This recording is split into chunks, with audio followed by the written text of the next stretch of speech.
Welcome to the Deep Dive. We're here to explore ideas that, well, they might just shift how you see things. That's the goal. And today, we're getting into something that feels a bit paradoxical, maybe. It comes from Rabbi Itamar Schwartz. The idea is that the more we detach from the material world, as he puts it, the stronger our love for other people becomes shah. Right, which sounds backwards at first glance, doesn't it? Like, how can pulling away from stuff bring you closer to people? Exactly. It feels like those should be opposite forces. So our mission for this deep dive is to really unpack that connection. How does letting go of the tangible lead to deeper human connection? And what does that mean for us, living these very modern, very, stuff-focused lives? Yeah, that initial tension is really what grabbed me. How can stepping back from the physical world actually make our relationship stronger? Well, Rabbi Schwartz offers this really interesting way to look at it. He suggests these two things that seem opposite are actually like deeply connected parts of a bigger spiritual picture. Okay, so let's get into that foundational idea. Opposing forces. What's the main metaphor he uses? He talks about it like a coin, two sides. One side is connecting to the divine, to Borei Olam. Right. And the other side is this detachment from the material world. And he doesn't just see them as separate ideas, but almost like fundamentally different energies, like fire and water, he says. Fire and water. Both vital, in their own way, but kind of hard to fully embrace both at the same exact time, at least in their raw forms. That makes sense. So the more we're wrapped up in the physical, the less headspace or heart space we have for that divine connection. Yeah, it's like trying to listen to two different songs at once. The noise just interferes. Right. And importantly, it's not about, rejecting the material world entirely. That's not the point. It's more about needing to refine, to sort of clarify our relationship with it. Ah, okay. Refining it, like cleaning a window. Exactly like that. If the window's caked in mud, you can't see through it clearly. So purifying our relationship with materialism, it lets us see and connect with the spiritual much more clearly. He brings up Abraham Avinu as an example, doesn't he? Calling him of Gravita, a stranger and a resident. That's where it gets really interesting for me. Yeah, it's a great image. He was in the world, interacting, present. But his core identity, his main connection was somewhere else. How does that help us grasp this balance? Well, it shows that duality perfectly. Yeah. Abraham was involved with people, Liot Miorav and Maid Adam, living in a physical reality. Sure. But deep down, he saw himself as just passing through Guriakashav Baretz. His deepest loyalty wasn't to the land or the stuff, but to the divine. It's about being in the world, but not totally of the world, In it, but not of it. Okay. So if that was the ideal back then, what makes it so much harder for us now? Rabbi Schwartz definitely contrasts their lives with ours, right? Oh, absolutely. Think about Abraham, Isaac, Jacob, even Moses, Aaron, Joseph, David. They often lived simpler lives, maybe closer to nature. Less clutter. Less clutter, exactly. Wow. Their daily life wasn't just saturated with this constant flood of material things and ads and desires like ours is. Their connection to the material was just less intense, almost by default. Which gave them more room, mentally and spiritually, to work on that divine connection. Right, and then think about us. From day one, practically, we're surrounded by things. Clothes, toys, gadgets, sweets, books. It's just endless. Yeah, it's a constant stream. An introduction and reinforcement of stuff matters. It's like this relentless tide. And as we get older, it just ramps up, doesn't it? Media, what our friends have, what we see online, this connection to the material world just gets stronger and stronger. It becomes the air we breathe, the default setting. Totally. It's the baseline for how we experience life. Which brings us to his point about why detachment is so hard today. He sees many people trying spiritual practices, right? Yeah. Like avodat, hitbodedut, seeking that inner connection. But they often feel stuck. Mm-hmm. They hit a wall. Why does he think that happens? Well, the core problem, as he explains it, is that people try to layer these spiritual practices on top of their existing deeply materialistic lives. They don't fundamentally change that underlying connection to the material first. So it's like painting over rust. The foundation underneath is still shaky. Exactly. You've got to address the underlying structure. The connection to materialism needs to shift. So real detachment hitbodedut isn't just about scheduling some quiet time. It needs a fundamental rethink of our relationship with the divine, both how much time we give it and, maybe more importantly, the quality of that focus. Precisely. It's not just adding another item to your to-do list. Yeah. It requires a conscious decision to sort of reorient your priorities. Now, the obvious thought might be, okay, just get rid of everything, sell the house, live in a hut.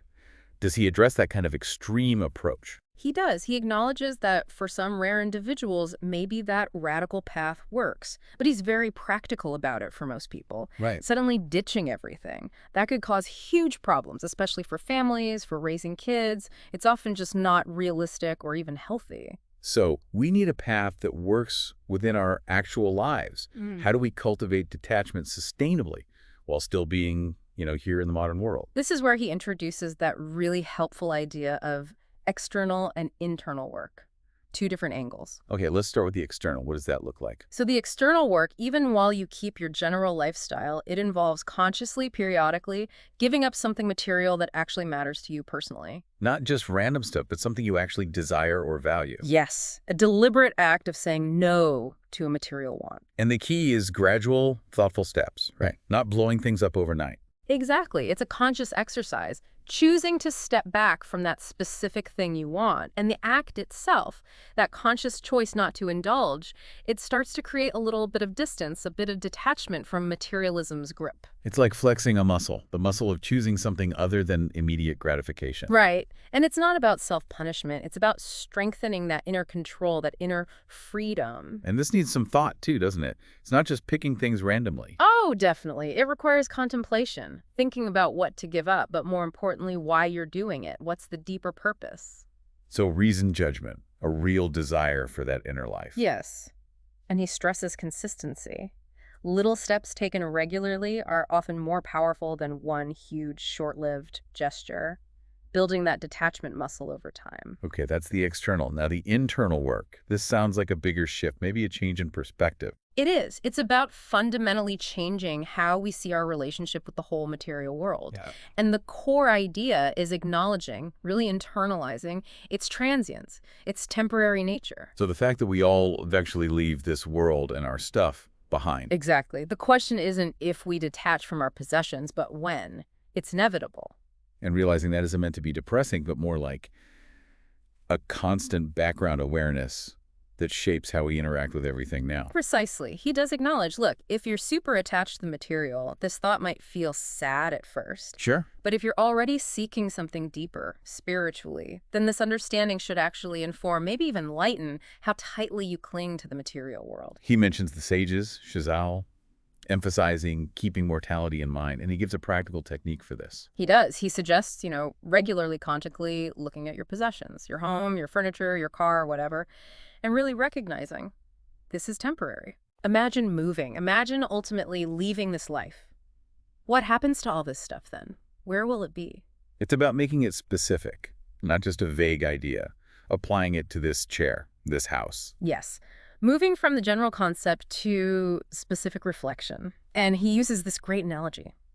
Think of your home like a hotel, or maybe a nice retreat center, Beit Malon, Beit Havra. Okay. You make it comfortable, you use it, but you know you're not staying forever. You wouldn't get deeply, permanently attached to the hotel lamp, right? That does put it differently. Yeah. And visualizing things left behind by those who passed on. Yeah, that's powerful too. They were once connected to those things, maybe deeply. But that connection, it's severed now, completely. We need to apply that same understanding to our own connection to things. And he also points to examples we see all the time, people losing fortunes, losing status, things that seem so solid can just vanish. Right, the illusion of permanence. So the big realization here is every single connection we have to the material world is ultimately temporary.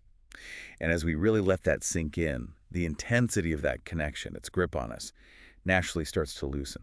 It fosters a lighter touch, you could say. It frees up mental space, emotional energy, so we can then cultivate that deeper relationship with the divine. But this detachment, it's not about just checking out of the world, is it? It's more like shifting why we're engaged. What's the goal Rabbi Schwartz describes? The goal is to reorient why we connect with the world. So instead of being driven purely by our own material wants and needs, the aim is to use the world, use our resources, use our time, as a way to fulfill the divine will, Ratzon Habareh, and to actively do good deeds, mitzvot, to act for the benefit of others. Oh, okay. So it brings us back to that balance, being present, being active, connecting with people, but having this inner compass, this sense of being a temporary resident guided by a higher purpose. Exactly. He points to the end of Kohelet, Ecclesiastes, fear God, keep his commandments. But that's the whole purpose. It loops back to living with that reoriented perspective. And crucially, he says that getting to that state where you can live in this world, but with an eye on the next, acting purposefully requires that first step. That process of detaching from materialism is kind of the prerequisite. Yeah, you need to clean the lens first so you can see clearly and act with the right intention. Now, he anticipates some questions people might have, right? Like, what about different views on the afterlife? Rambam versus Ramban and others. Right. They have different ideas about the soul and body after resurrection. But Rabbi Schwartz's point is, look, however you understand the ultimate future state, both views describe something far beyond our current sort of heavy, gross materialism. So the need for detachment in this life still holds, regardless of the specifics of the world to come. Exactly. It remains relevant. Another big question is, okay, if the goal is eventually to use the material world for good, for cheesed acts of kindness, why detach first? It seems like a detour. Why step away just to step back in? Yeah, that feels a bit circular. His explanation is really key. Without that prior detachment, even when we engage with the material for supposedly good reasons, our own underlying attachments can still hijack the process. Meaning our ego, our own desires, might still be secretly driving things, even when we think we're being purely altruistic or spiritual. He uses the example of doing the mitzvah of tzitzit, wearing the fringes. Even if your intention is good, I'm doing this commandment, if you're still deeply attached to materialism underneath, your mind might still wander to material worries or desires while doing the mitzvah. The attachment hasn't really been dealt with. So the detachment comes first to purify the intention, to purify the action. So when we do re-engage with the world purposefully, it's coming from a place of genuine inner freedom, not from the pull of our own stuff. Well put. And he makes another important distinction. Doing good for others, cheesed, which is obviously vital, isn't automatically the same as detaching from your own personal material desires. Right. You can be very generous outwardly, but still be clinging tightly to your own possessions or comforts inwardly. Exactly. They're related but distinct. Which brings us back to that external practice, consciously giving up something you want as a tangible way to practice detachment. It's an active letting go. Okay, now this leads to maybe the most surprising part for many people. The link between this inner detachment, this hitbodedut, and loving others, ahavat Yisrael, it feels like focusing inward could make you more isolated, right? That's the natural concern, isn't it? If I'm spending all this time looking inward, detaching from the world, am I just going to withdraw from people, become less caring? Yeah, less connected. But Rabbi Schwartz offers this, well, I think it's a beautiful insight. He says that true detachment, when you really go deep to the core of your soul, it paradoxically connects you to something bigger, to the collective soul of Israel, Knesset Yisrael. It's like diving so deep within yourself that you hit this shared root, this common source that connects all Jewish souls. Wow. So going inward doesn't isolate you. It actually connects you at a much deeper, more fundamental level to everyone else. That's the idea. You tap into this universal connection that goes beyond individual personalities or flaws, and it naturally fosters this love for all Jews without exception, because you're connecting at the root. So even if someone feels like, oh, I'm not perfect, my character isn't fully refined yet, that connection to the shared root still strengthens their ability to love others. Yes, the journey inward actually expands you outward in a way, connects you to that collective soul. Okay, so how do we make this practical? How do we cultivate both this inner work and this outward love simultaneously? He gives some very clear advice. While you're doing your inner work, your hitbodedut, you should also consciously increase your giving to others. Be more active and cheesed. Actively cultivate feelings of love and connection. So deliberately balancing the inward focus with outward action. Don't let the inward journey make you forget the outward responsibilities. Exactly. Counterbalance it. And at the same time, outside of that dedicated inner work time, you need to be actively working on reducing your personal egoism in daily life. Egoism, like self-centeredness. Yeah. Identify where you tend to be self-focused, maybe selfish, and consciously try to lessen that. Because he points out, look, everyone has an ego. Sure. And inner work, if you're not careful, could potentially even inflate that ego if you become solely focused on your own spiritual progress or inner states. Right. It could become another form of self-absorption. Precisely. So, alongside the inner reflection, you must actively work on shrinking the ego in your everyday interactions, your decisions, your reactions. This ensures the detachment doesn't just feed the self, but actually opens you up to genuinely loving others. And what are the results of doing this? This Yeah. balanced approach of inner work and outward focus. Well, he explains that as you go deeper inside, something interesting happens. Your emotional sensitivity increases. You become more aware of your own feelings. Okay. And that heightened awareness, when it's combined with that conscious effort to reduce your ego, naturally makes you more attuned to the feelings and needs of other people. You develop greater empathy. Because you're more aware of the inner world generally, both yours and potentially others. Exactly. So this inner work, when it's balanced correctly, doesn't lead to navel gazing. It actually opens a pathway to a much deeper, more powerful, more authentic love for others. He had that analogy, right, about the pipe. Yeah, the clogged pipe. Inner work is like clearing the blockage in our emotional channels. Okay. Now, if the ego is still large and in charge, that freed up emotional flow just gets directed inward, maybe intensifying self-pity or self-importance. Wow.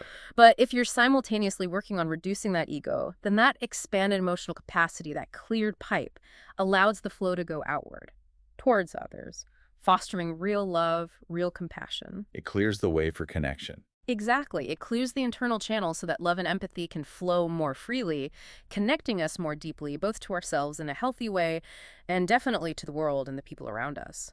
So let's try and wrap up this deep dive. We've explored Rabbi Itamar Schwartz's idea that detachment from the material world, doing that external work, like giving things up, and the internal work, changing perspective, is really a crucial step for a deeper spiritual connection. That's the foundation. But the really surprising twist, the powerful insight, is that this inward journey, if it's balanced with conscious outward action and working on our own ego, it actually becomes the path to a much more profound love and connection with other people. It seems paradoxical, but it makes sense when you unpack it. By understanding the temporary nature of stuff and deliberately shifting our focus towards higher goals, towards serving others, we end up building lives that are, well, more spiritually grounded and more genuinely connected to the human community around us. So on that note, here's a final thought for you, the listener, to maybe chew on.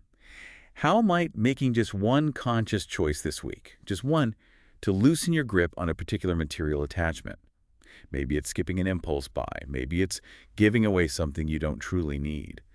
How might that small act ripple outwards? How might it affect not just your own inner feeling, but also your interactions, your sense of connection with the people in your life? It's definitely something worth exploring. Absolutely. Thanks for joining us on this deep dive.